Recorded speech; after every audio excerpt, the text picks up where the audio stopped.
Sabay-sabay natin alamin ang mga kaganapan na nangyayari sa ating bansa.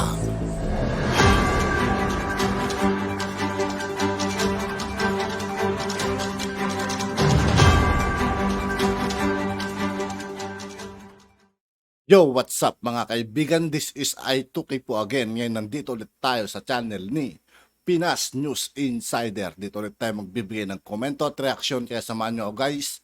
Let's go! Ito ang balita ngayon. Viral ngayon sa mundo ng social media. Ang di umano'y balitang tila nga mapagbiro ang tadhana. Ito ang naging komento ng ilang mga netizen.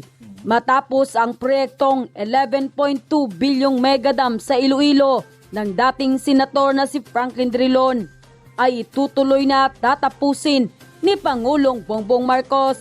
Pero bago ang lahat, kung bago ka pa lamang sa aming Sa lahat ng hindi pa nakasubscribe mga kaibigan kay Pinas News Insider, mag-subscribe na po tayo at huwag nyo rin pong kalimutan mag-subscribe dito sa aking channel. Please huwag kalimutang mag-subscribe at i-click ang notification bell para mas maging updated pa kayo lalo sa lahat pa ng bagong video na i-upload namin. At eto na nga mga kababayan, hindi na nga mapipigilan pa. Mga ipinangako ng Pangulong Bongbong Marcos, unti-unti nang natutupad. Mga proyekto ng nagdaang administrasyon, kanya nang ipagpapatuloy at tatapusin. At ang isa na nga dito ay ang 11.2 billion megadam na proyekto sa Iloilo na kilalang baluarte ni dating Senator Franklin Drilon at kabilang din siya sa mga namuno sa Ano kayo iniisip ni Drilon ngayon mga kaibigan? No? Ngayon tinatapos ni Pangulong Bongbong Marcos yung proyekto niyang hindi niya tinapos. Sampal sa mukha ni Drilon to mga kaibigan. Tulad ng proyektong ito na alam naman nating matagal ring naupo sa Senado sa panahon ng mga dilawan. Ngunit kahit may partisipasyon pa ng isang di umano'y dilawan na kilalang mahilig mangtuligsa sa Pangulo, para sa pakanan ng sambayanang Pilipino, walang pinipili ang Pangulong Bongbong Marcos na tutulungan kahit na dilawan pa ang nagsimula, basta't makakabuti sa taong bayan at sa bansang Pilipinas. Ang Megadam Project sa Iloilo na proyekto ng National Irrigation Administration ay ang kauna-unahang malakihang water reservoir na ginawa sa rehiyon ng Visayas at Mindanao. Ang megadam na ito ay nakikitang nagbibigay ng kritikal na suporta na kailangan ng mga magsasaka sa Iloilo at sektor ng agrikultura upang mapabuti ang ani. Inaasahan ang taong produksyon ng bigas sa Iloilo sa 300,000 metriko tonelada mula sa 140,000 metrikong tonelada at gayon din ang pagpapalawak ng mga lugar ng produksyon ng tubo at iba pang pataniman. Ang dam na ito ay may capacity na 250.70 million cubic meter para sa irigasyon at bulk water supply. Kaya nitong suplayan ng tubig ang irigasyon ng 31,000 hektarya ng lupain sa Iloilo para mapataas ang produksyon ng bigas sa lalawigan. Mayroon din itong flood component para maiwasan ang malawakang pagbaha kapag tuloy-tuloy ang pag-ulan. Kaya naman isang napakagandang balita dahil 65% ng construction ngayon ang natatapos na at magiging fully operational sa taong 2025. Kaya naman marami sa ating mga kababayan ang natuwa dahil kahit na may partisipasyon ng isang di umano'y dilawan ay hindi nagdalawang isip ang Pangulo na ipagpatuloy at tapusin ang nasabing proyekto. Basta't para sa kapakanan ng sambayanang Pilipino, walang pinipili ang Pangulong Bongbong Marcos. Ito nga ang tunay na sumisimbolo ng pagkakaisa. Samantala, hindi naman mapigilan ng marami sa ating mga kababayan na magbigay ng kanilang hinaing at komento sa mundo ng social media. At ayon pa sa kanila, si Pangulong Bongbong Marcos, trabaho lang ng trabaho para sa kauunlad ng bayan. Ganyan dapat ang Pangulo hindi namimili kung ano ang nakakatulong at nakakabuti sa mamamayan. Yun ang kanyang gagawin. Magaling, matalino at talagang may puso ang ating Pangulong Bongbong Marcos. Hindi mapolitiko tulad ng iba na gagawin lang kung malapit na ang eleksyon o kaya'y sinimula ng isang kalaban sa politika kaya itinigil. Hindi ganon ang ating Pangulong Bongbong Marcos. Tinutupad talaga ni Pangulong Bongbong Marcos ang pangako niya. Ang Pangulo nating si Bongbong Marcos hindi makasarili. Bansa ang gusto niyang iangat, hindi ang sarili. End quote. Hi, sir. Here we are again. Good afternoon. Good Hello, afternoon, sir. everyone. First salvo, si Alan Francisco of PTV4. Hi sir, magandang hapon po. Good afternoon. Yeah. Sir, after the groundbreaking of the St. Bernadette Hospital that you led earlier, makakaasa po ba yung ating mga kababayan na marami pang mga community hospitals yung ilulunsad po ninyo?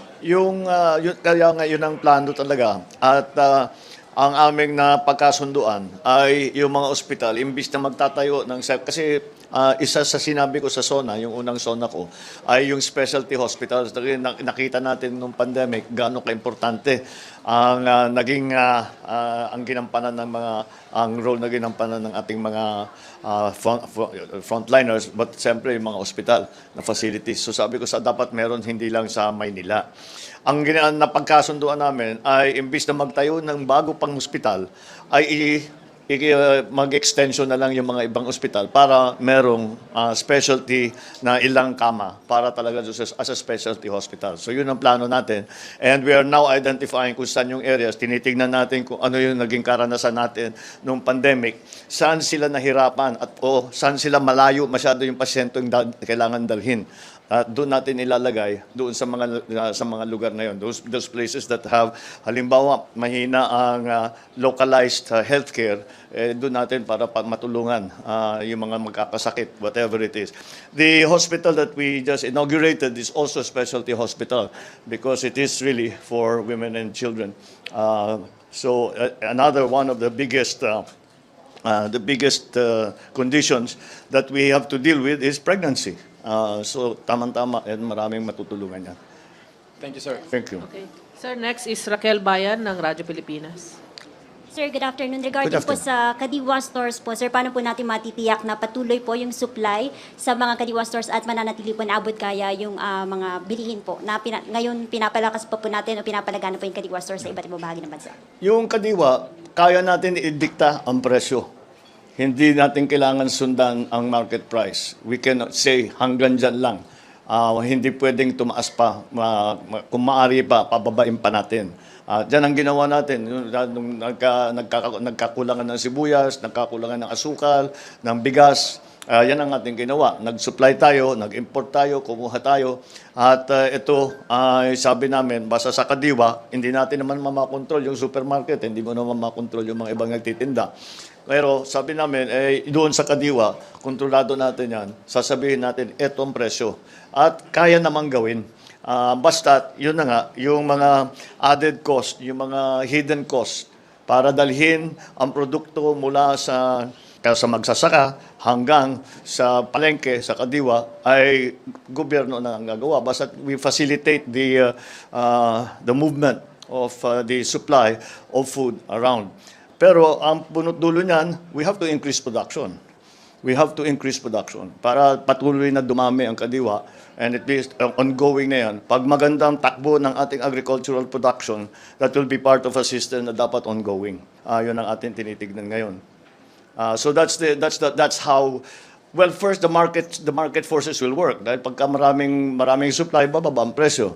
But anyway, kung Kadiwa, pwede natin talagang kontrolin yung presyo. Pagka nagkakulang, may nangyari, nagka-drought, pwede pa rin nating tiyakin na mababa ang presyo ng bilihin. Okay.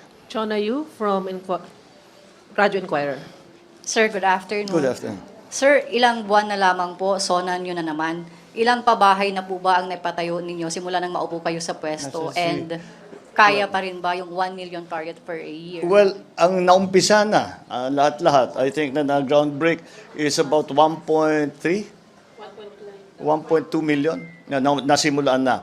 Kaya sinasabi, tinutugso ko kasi Secretary Jerry, sabi ko sa kanya, sa susunod naman, dalhin mo kami doon sa mga may naitayo na. Kasi baka sasabihin na panay ribbon cutting natin tapos wala nang nangyari. So sabi ko that's the next part. Pagka nagsimula nang umaakyat, inspectionin natin para makita naman na talagang gumagalaw. One of the main indicators is marami talagang kumukuha. Maraming nagiging bagong miyembro ng Pag-ibig Fund para nga dahil interesado sila, meron silang pagkakataon na magkaroon ng bahay. All of these things are indicative na patuloy talaga ang pag-supply ng bahay at talagang may market. Tama nga na tinugunan natin itong problema ng housing na ito. So kung maka-start tayo, what are we now? 10 months? 10 months, nag 1.2 million na si Sec Jerry. Tignan natin, basta ipagpatuloy. Malaking kumpiyansa ko kasi nung nasa private sector siya, nagagawa niya talaga eh. Alam niyang gawin eh. So, I think we'll just wait for the actual structures to start coming up. Yan, puntahan din natin yung pagka nangyari na. Sir, Maricel Halili from TV5. Hi sir, magandang hapon po. Sir, sabi po ng Federation of Free Farmers, baka daw magkaroon tayo ng deficiency sa bigas on lean months, starting po sa July. And ang concern po nila, baka daw maulit yung krisis sa bigas na naranasan natin noong 2018 at tumaas uli yung presyo. Do you see this coming, sir? Another round of rice crisis? I don't. There is a chance na ninipis talaga yung supply.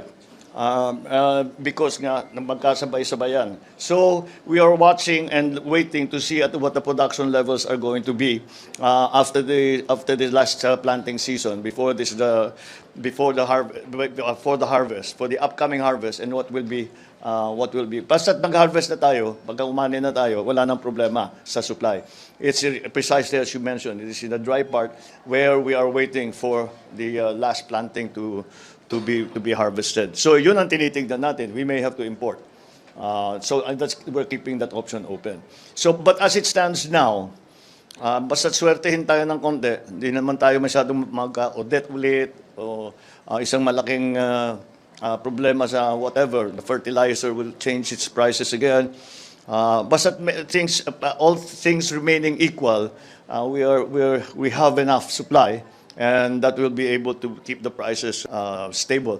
The problem that we're facing now is because of the recent past, medyo minamalas tayo sa bagyo, bumaba, tapos kakadaan lang natin ng lockdown, pandemic, etc. Nagamit ng husto yung buffer stock ng NFA. Ang natira, usually ang gusto natin dyan is buffer stock of 9 days. Presently, ang buffer stock ng NFA is 1.5 days lamang. Isang bagyo pa lang yan, siguro wala pang after 2-3 days wala na tayong mabibigay. Ngayon, may batas na nagsasabi ang NFA kailangan lang bumili sa local producer. Ngayon, kung sasabay tayo sa harvest season na bumili ng NFA, tataas ang presyo ng bigas. Kaya yun ang pinoproblema ngayon namin. Paano natin gagawin yun? Saan natin kukunin yung pang-replenish doon sa NFA? Kasi may mangyayari yan. Kahit pa paano, may mangyayari pa dyan eh.